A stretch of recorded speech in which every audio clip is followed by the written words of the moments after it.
বন্ধুরা, একটা কেস দেখাচ্ছি আমি। এটা একটা ফলো আপ কেস। এনাকে আমি একবার ওষুধ দিয়েছি। এনে ছিল কোমরে ব্যথা ছিল, low back pain with right sided sciatica. 7 দিন ধরে খুব বেশি বাড়ছিল, আগেও ছিল। এবং বাম দিকেরটা ও 5 বছর ধরে ভুগছেন, বাম পায়েরটা। তো দুদিকেই সায়াটিক নার্ভে ব্যথা হচ্ছে এবং কোমরে খুব ব্যথা ছিল। তার সঙ্গে palpitation on chest due to anxiety এবং ব্লিডিং পাইলস ছিল 10 বছর ধরে। তার সঙ্গে ইচিং ছিল। এই হচ্ছে মেন সমস্যা। এগুলো নিয়ে এসেছিলেন তিনি। পাসিস্টিতে অর্স ছিল, জন্ডিস হয়েছিল, জল পিপাসা বেশি, রোগী হট পেশেন্ট, গরম বেশি, ঘুম দেরিতে হতো একটু, মাংস খুব পছন্দ করে, টক পছন্দ করে, মিষ্টিটা পছন্দ করতেন না, পায়খানাটা একটু শক্ত হতো, ইউরিন ফ্রিকুয়েন্ট এবং মাইন্ডের মধ্যে ইরিটেবিলিটি এবং অ্যাংজাইটি। এই হচ্ছিল সিমটম। এর মধ্যেই আমি টোটালিটি করে কস্টিকাম দিই। কস্টিকাম 0/1 এবং 0/2 আমি দিয়েছি 14/8/24। আজকে 7/9/24। আজকে সেকেন্ড ভিজিট এবং 3 এবং 4 আমি দিতে চাইছি। এবং অনলি কস্টিকাম, হ্যানিম্যানের যে গ্রেট ইনভেনশন কস্টিকাম তিনি যে তৈরি করেছিলেন, নাহলে তো হোমিওপ্যাথিতে অনেক রোগী সারানো যেত না। তিনি তো একজন গ্রেট কেমিস্ট ছিলেন। So great invention of Hahnemann এই যে কস্টিকাম। সো কস্টিকাম দিয়ে আমরা অনেক রোগীকে সুস্থ করেছি। যারা হাঁটতে পারতো না তাদের হাঁটতে পারিয়েছি, যারা বিছানায় বেড রিডেন তাদেরকে সুস্থ করে হাঁটিয়েছি। So causticum is the great medicine for all type of rheumatic and rheumatism and sciatica. Also medicine is Medorinum. So আমি কস্টিকাম দিয়েছিলাম। কস্টিকাম চিলি পেশেন্ট, দো patient is hot, contra indicate দরকার নেই আমার একটা সিমটমে, কিন্তু জল পিপাসা বেশি, ঘুম লেটে আসতো, মাংস খুব পছন্দ, মিষ্টি অপছন্দ। This is the symptoms of the causticum. Constipated, urine frequent, irritable and anxiety এবং palpitation on chest during aggravate anxiety. This is the symptom of the causticum.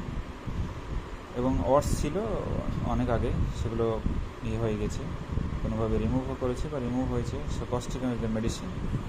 এবং কস্টিকাম দেওয়ার পরে উনি কেমন আছেন আমি সেটা দেখানোর জন্যই, বিশেষ করে সাধারণ মানুষ যারা হোমিওপ্যাথির প্রতি বিশ্বাস কম এবং আস্থা কম, এবং হোমিওপ্যাথিতেই এই ধরনের অসুখ সারে এবং সুস্থ থাকে মানুষ। অ্যালোপ্যাথিক ওষুধে যতক্ষণ খাবে ততক্ষণ ঠিক থাকবে, তারপরে আবার ব্যথা বাড়বে। এবং তার থেকে বড় কথা হচ্ছে অ্যালোপ্যাথিক ওষুধে কিডনিগুলো শেষ হয়ে যাবে, কিডনিটা শেষ হয়ে যাবে, ক্রিয়েটিনিন বাড়বে, পরে ডায়ালিসিস করতে হবে। So homeopathy is the best choice of the treatment for all type of rheumatic pain and rheumatoid arthritis.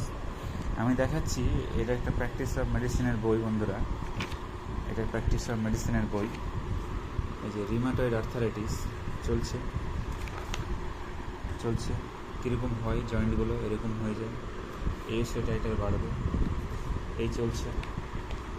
এই যে ট্রিটমেন্ট প্রসিডিওরে এসে বলা হয়েছে weight loss and obese individual is mandatory. Generally যেটা হয়, এই যে অ্যালোপ্যাথি যে ড্রাগগুলো আছে প্রত্যেকটার একটা করে সাইড এফেক্ট কিন্তু বোঝা রয়েছে। কী হয়, এই হাইড্রক্সি ক্লোরোকুইন যদি প্রলং ইউজ করা হয়, তাহলে prolong use may be give the rise of renal degeneration and corneal opacity, অর্থাৎ চোখের প্রবলেম হবে। মিথোট্রেক্স যদি ইউজ করা হয় তাহলে নেফ্রাইটিস, আগেই বললাম, কিডনিটা শেষ হয়ে যাবে, inflammation of the kidney, that is called nephritis. Stomatitis, মুখে ঘা হতে পারে, গ্যাস্ট্রাইটিস হতে পারে, পেটের গন্ডগোল শুরু হতে পারে, nausea, vomiting, depression, in case of infertility, in case of female, and haemolysis, অর্থাৎ ব্লাড অনেক সময় ভেঙে যেতে পারে। তারপরে আরও আছে বন্ধুরা, কত দেখাবো, অ্যালোপেশিয়া, র্যাশ হতে পারে, ডায়রিয়া হতে পারে, এইসবগুলো এর সাইড এফেক্ট হতে পারে।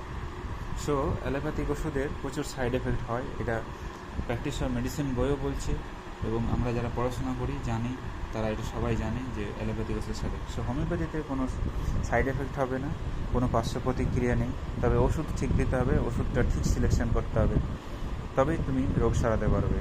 একটাই আমাদের মূল মন্ত্র, treat the patient not the disease. আমাদের রোগীর চিকিৎসা করব, রোগের নয়। Symptom similarity, analysis, evaluation, symptom interpretation, এবং physician tact and knowledge and acumen power and intelligence. So আমি দেখাচ্ছি কেমন আছে। আমি একবার ওষুধ দিয়েছিলাম, ডান পায়ে ব্যথাটা বেশি ছিল এবং কোমরে ব্যথাটা ছিল, বাম পায়েও ছিল।